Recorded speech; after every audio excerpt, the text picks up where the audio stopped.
Welcome to BAV's kitchen. இன்றைக்கி 2 cup பொரி இருந்தால் போதுங்க. நம்ம இந்த மாதிரி சூப்பராக பொரியில் லட்டு பண்ணிடலாங்க. அதுவும் வெல்லம் போட்டு செய்கிறதுங்க. ரொம்பவே ஹெல்த்தியான ரெசிபி, ரொம்பவே ஈஸி கூட. வாங்க இப்போ செய்கிற முறை பார்க்கலாம். ஸ்டவ் ஆன் பண்ணிக்கலாங்க. ஒரு கடாய் வச்சுக்கலாம். கடாயில் இந்த கப்பால் 2 கப்பு பொரி போடணுங்க. இந்த பொரியை க்ளீன் பண்ணி வச்சுட்டுருக்கேன். ஒரு 2 நிமிஷம் கைவிடாமல் ட்ரையாக வறுக்கணுங்க. இதை எண்ணெயோ எதுவுமே தேவையில்லை. 1 நிமிஷம் வறுத்துக்கலாம். 2 கப்பு பொரியை வச்சு ஒரு ஹெல்த்தியான லட்டு ரெசிப்பிங்க. அதுவும் வெல்லம் போட்டு நம்ம செய்கிறது. குழந்தைங்கலேருந்து பெரியவங்க வரைக்கும் விரும்பி சாப்பிடுவாங்க. டிஃப்ரெண்ட்டாக இருக்கும். பொரியிலேயே நிறைய ஐட்டம்ஸை நம்ம சேனலில் போட்டிருக்கோங்க.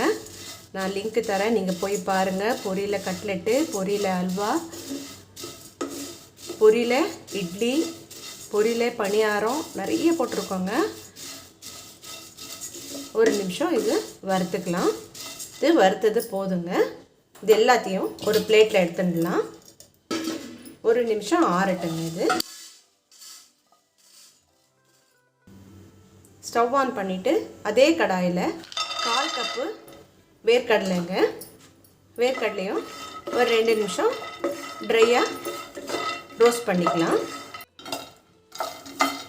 இது வறுத்தது போதும். ஸ்டவ் ஆஃப் பண்ணிடலாம்.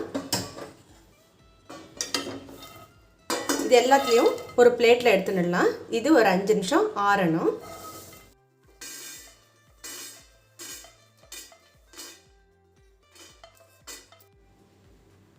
அதே கடாயில் 1/2 கப்பு தேங்காய்ங்க. துருவின தேங்காய். நான் இன்றைக்கி ட்ரை கோகோனட் பவுடர் எடுத்துட்டுருக்கேன்.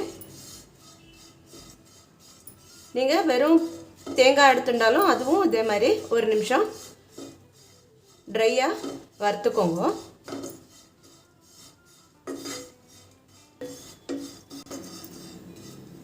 வறுத்தது போதுங்க. ஆஃப் பண்ணிடலாம். இதுவும் ஒரு பிளேட்டில் எடுத்துடலாம். இது 1 நிமிஷம் ஆறணும். ஸ்டவ் ஆன் பண்ணிவிட்டு அதே கடாயில் 3/4 கப்பு வெல்லம் எடுத்துட்டுருக்கேங்க. 2 டேபிள் ஸ்பூனு தண்ணி விட்டால் போதும். நிறைய தண்ணி விடாதீங்க. இது பாகு எல்லாம் வரணுன்னெல்லாம் இல்லைங்க. வெல்லம் கரைஞ்சா போதும் உங்களுக்கு.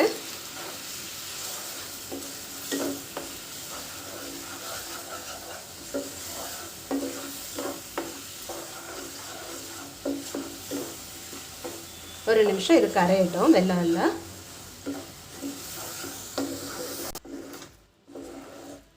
வெல்லம் கரைஞ்சிடுது. ஸ்டவ் ஆஃப் பண்ணிடலாம்.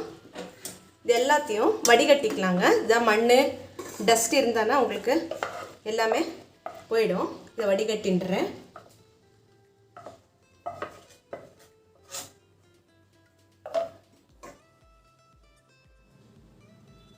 அந்த வெல்லம் சிறப்பை ஆறுறதுக்குள்ளே நம்ம இந்த வேர்க்கடலை தோலியெல்லாம் க்ளீன் பண்ணி எடுத்து வச்சுக்கலாங்க. இந்த மாதிரி எல்லாத்தையும் வேர்க்கடலை எல்லாம் தோலி க்ளீன் பண்ணி எடுத்து வச்சுட்டாச்சுங்க. இப்போது ஒரு மிக்ஸி ஜார் எடுத்துக்கலாம். ட்ரையாக இருக்கிறது. இதில் நம்ம ஏற்கனவே ட்ரையாக ரோஸ்ட் பண்ணி எடுத்து வச்சுட்டுருக்கிற பொரியை அதில் போட்டுடலாம்.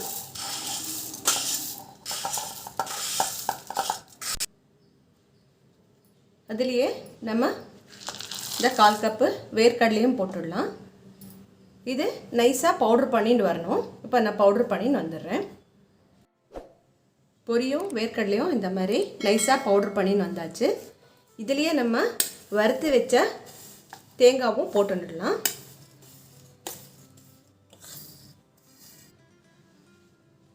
தேங்காவோட 2லேருந்து 3 ஏலக்காய் போட்டுக்கலாம்.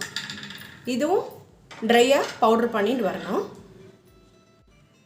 எல்லாத்தையும் இந்த மாதிரி நைஸாக பவுட்ரு பண்ணி எடுத்துன்னு வந்தாச்சு. எல்லாத்தையும் ஒரு பிளேட்டில் போட்டுக்கலாம்.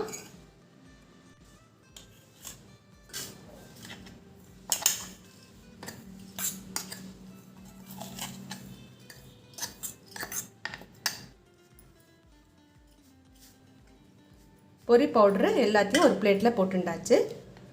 ஏற்கனவே வடிகட்டி வச்சுட்டுருக்கிற வெள்ளை சிரப்பை இதில் போட்டுக்கலாம். கொஞ்சம் கொஞ்சமாக போட்டு மிக்ஸ் பண்ணிக்கலாம். ரொம்பவே சுவையாக இருக்கும். கண்டிப்பாக ட்ரை பண்ணி பார்த்து எப்படி இருந்ததுன்னு சொல்லுங்கள். இது வரைக்கும் நம்ம சேனலை சப்ஸ்கிரைப் பண்ணலைன்னா ப்ளீஸ் நம்ம சேனலை சப்ஸ்கிரைப் பண்ணி வச்சுக்கோங்க. நாங்கள் போடுறது எல்லாமே ஈஸி ரெசிபிஸுங்க. அதுவும் கொஞ்சமாக செஞ்சு காட்டுறது நீங்கள் எல்லாருமே செஞ்சு பார்க்கணுன்றதுக்காக. இதுக்கு ஒரு ஸ்பூனு நெய் கூட நம்ம சேர்த்துக்கலாங்க. நெய்யே தேவையில்லை இந்த லட்டு செய்ய. பொரியில் எப்போவுமே உருண்டை தான் சாப்பிட்ருப்பீங்க. இந்த மாதிரி லட்டு செஞ்சு கொடுங்க. ஹெல்த்தியான ஒரு லட்டு ரெசிபி.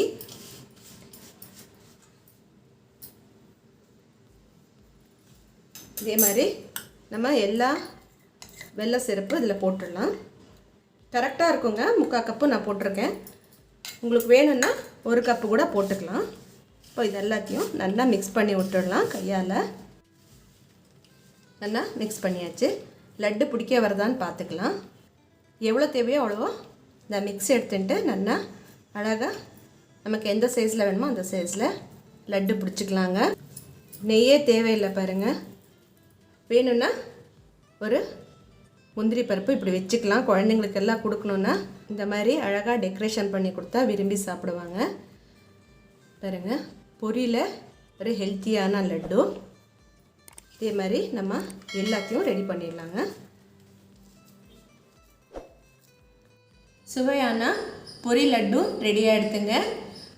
கண்டிப்பாக நீங்களும் ட்ரை பண்ணி பாருங்கள். ரொம்பவே சுவையாக இருக்கும். எப்படி இருந்ததுன்னு உங்கள் கமெண்ட்ஸில் சொல்லுங்கள். இந்த ரெசிபி பிடிச்சிருந்தா ஒரு லைக் போடுங்க, ஷேர் பண்ணுங்கள், கமெண்ட் பண்ணுங்கள். நன்றி, வணக்கம்.